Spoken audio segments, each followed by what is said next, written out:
रात के 10:10 हुए थे। 2 जून 2026। पटना का मुसल्लापुर हाट, वो जगह जहां बिहार के लाखों बच्चे अपनी किस्मत बदलने आते हैं। उस रात जगह पर कुछ और हो रहा था। 15 से 20 लोग, हाथों में ईंटें, कदमों में हड़बड़ी। वो खान ग्लोबल स्टडीज की तरफ बढ़ रहे थे और जो हुआ अगले कुछ मिनटों में, उसने सिर्फ एक कोचिंग इंस्टीट्यूट नहीं, पूरे देश की शिक्षा व्यवस्था पर सवाल खड़ा कर दिया। लेकिन ये डॉक्यूमेंट्री सिर्फ उस रात के बारे में नहीं है। ये उस 58 करोड़ की इंडस्ट्री के बारे में है जो शिक्षा के नाम पर खड़ी हो गई है, जहां एक बच्चे का सपना और एक कंपनी का प्रॉफिट एक ही तराजू पर तुले जाते हैं। ये उन 7 करोड़ 10 लाख बच्चों के बारे में है जो हर साल कोचिंग में दाखिला लेते हैं, कुछ स्कॉलरशिप्स पर, कुछ कर्जे पर, कुछ माँ के जेवर बेचकर। और ये एक उस इंसान के बारे में है जिसका नाम फैजल खान है, जिसे दुनिया खान सर कहती है, जिसने इस पूरी मशीनरी को एक अलग नजर से देखा, जिसने 107 करोड़ का ऑफर ठुकरा दिया, जो 200 में पढ़ाता रहा, जो बीपीएससी से टकराया,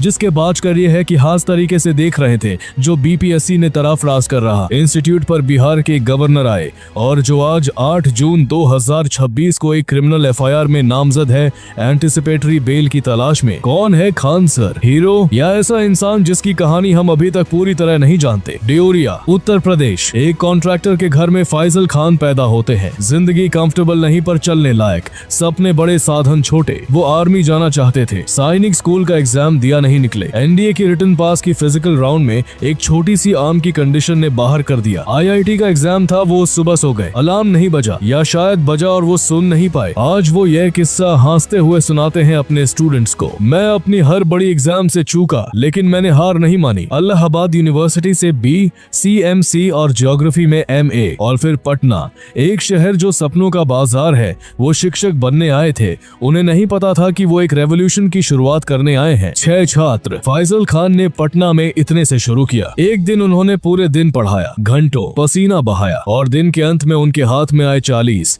घर जाने के लिए बस का किराया था 90।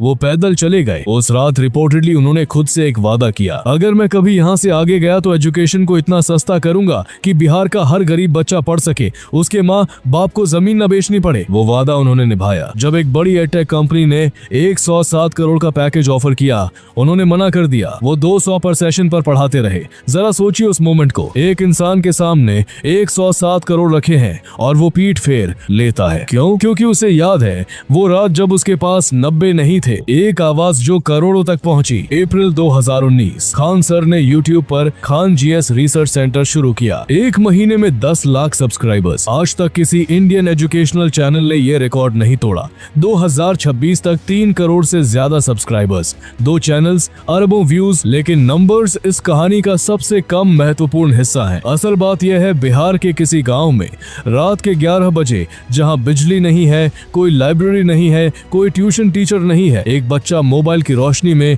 खान सर को सुन रहा है, हिंदी में, उसकी भाषा में, उसके हंसाने के तरीके में। खान सर ने एजुकेशन को वो लैंग्वेज दी जो हमेशा से होनी चाहिए थी, वो भाषा जो किसी को बाहर नहीं करती। मुसल्लापुर हाट सिर्फ एक एजुकेशन हब नहीं है, यह एक बैटल ग्राउंड है। भारत का कोचिंग मार्केट 7.2 बिलियन का है 2025 में। 2034 तक ये 17.8 बिलियन होगा। ये मनी, पावर और इन्फ्लुएंस का एक ऐसा जाल है जहां फीस एस्ट्रोनॉमिकल होती हैं, रिजल्ट्स फेक किए जाते हैं और क्वालिटी का कोई नेशनल स्टैंडर्ड नहीं है। इस इकोसिस्टम में खान सर एक एनॉमली थे। वो अफोर्डेबल थे और उनके रिजल्ट्स असली थे। यही उनकी सबसे बड़ी ताकत थी और शायद यही उनकी सबसे बड़ी कमजोरी, क्योंकि जब आप किसी 58 करोड़ की इंडस्ट्री को डिसरप्ट करते हैं तो इंडस्ट्री वापस लड़ती है। खान सर ने खुद कहा था उस रात की घटना के बाद, मुख्य सवाल यही है, हम इतनी कम फीस में क्यों पढ़ा रहे हैं, हमारे रिजल्ट्स इतने अच्छे क्यों हैं? यही बात कंपेटिटर्स को तकलीफ देती है। भाग 3, वो रात जिसने सब बदल दिया। 2 जून 2026 रात 10:10 बजे खान ग्लोबल स्टडीज के बाहर 15 से 20 लोग हमला करते हैं।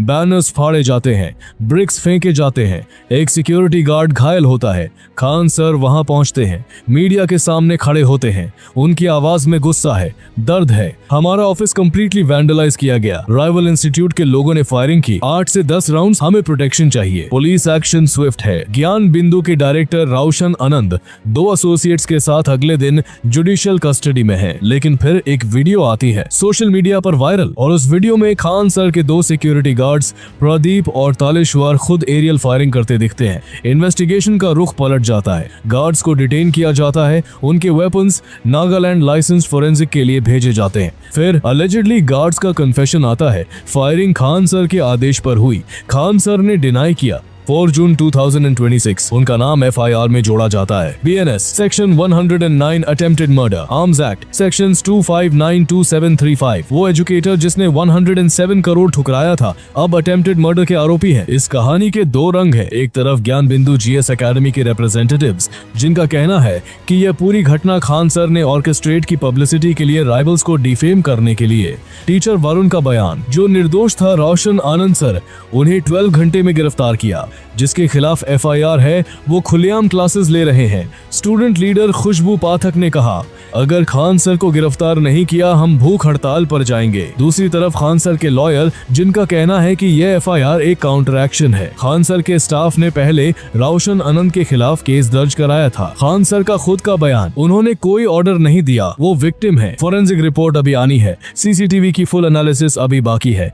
ट्रूथ जो भी हो अभी एक सील्ड एनवेलप में है। 6 जून 2026 पटना सिविल कोर्ट के बाहर पुलिस का बड़ा जमावड़ा, मीडिया कैमरास तैयार। खान सर के आने की खबर, वो नहीं आए। उस दिन वो लॉयर्स ढूंढ रहे थे, कोई जो एंटिसिपेटरी बेल फाइल कर सके। कोर्ट की टाइमिंग खत्म हो गई। वो एक ऐसे व्यक्ति की तरह दिखे जो पहली बार नहीं जानता था कि अगला कदम क्या हो। 8 जून 2026 लॉयर अरविंद कुमार मव्वार का statement, work is in progress, everything depends on the law. हाँ, everything depends on the law, लेकिन लॉ से पहले एक और सवाल है, क्या यह लड़ाई सिर्फ एक FIR की है या यह उस पूरे सिस्टम का कॉन्फ्रंटेशन है जहां अफोर्डेबल एजुकेशन की कोशिश करना खतरनाक है। यह पहली बार नहीं था। दिसंबर 2024 Bihar public service commission BPSC का 70वां combined competitive exam, allegations paper leak, normalization process का विवाद, हजारों छात्र पटना की सड़कों पर। खान सर उनके साथ उतरे, पुलिस ने डिटेन किया, BPSC ने लीगल नोटिस भेजा। खान सर का जवाब, मैं माफी नहीं मांगूंगा, BPSC ने खुद अपनी इमेज खराब की, no one has the right to play with students rights. यह एक पैटर्न था। जब भी खान सर किसी बड़ी इंस्टीट्यूशनल पावर से टकराए, एक FIR आई, एक नोटिस आया, एक केस खोला। क्या यह कोइंसिडेंस है या यह उस तरीके की कहानी है जिससे इस देश में पावर, असली पावर काम करती है? वो बच्चा जिसके पास कोई और रास्ता नहीं। एजर 2024 बताती है, बिहार में रूरल क्लास 3 के सिर्फ 23% बच्चे क्लास 2 की स्टोरी पढ़ सकते हैं। भारत में 1.17 मिलियन बच्चे अभी भी स्कूल के बाहर हैं।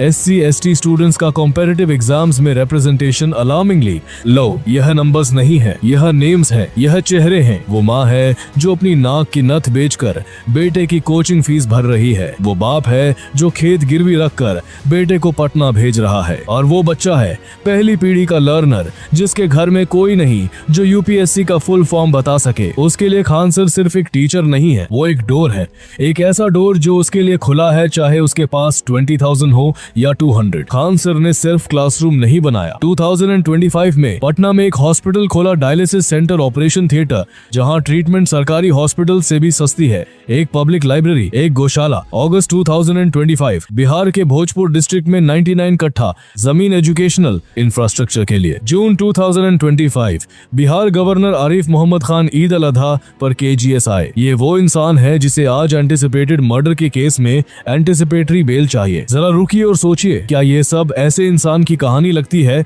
जो क्रिमिनल्स की तरह सोचता है, या यह उस इंसान की कहानी है जो इतना बड़ा हो गया कि उसे छोटा करने की जरूरत किसी को महसूस हुई? ट्रूथ अभी तय नहीं है, कोर्ट तय करेगा, लेकिन सवाल तय है। अंत, वो बच्चा अभी भी पढ़ रहा है, इन्वेस्टिगेशन जारी है, फोरेंसिक रिपोर्ट्स अभी आनी है, एंटिसिपेटरी बेल की हियरिंग होनी है। ट्रूथ जो भी हो विल इमर्ज। लेकिन इस पूरी कहानी में एक सवाल है जो किसी फेयर में नहीं लिखा गया। क्यों इस देश में अफोर्डेबल एजुकेशन की लड़ाई लड़ना इतना खतरनाक है? क्यों वो इंसान जो 107 करोड़ ठुकराकर 200 मेस में पढ़ाता है, वो हमेशा किसी न किसी निशाने पर होता है? क्यों मुसल्लापुर की वो गलियां जो सपनों की गलियां होनी चाहिए?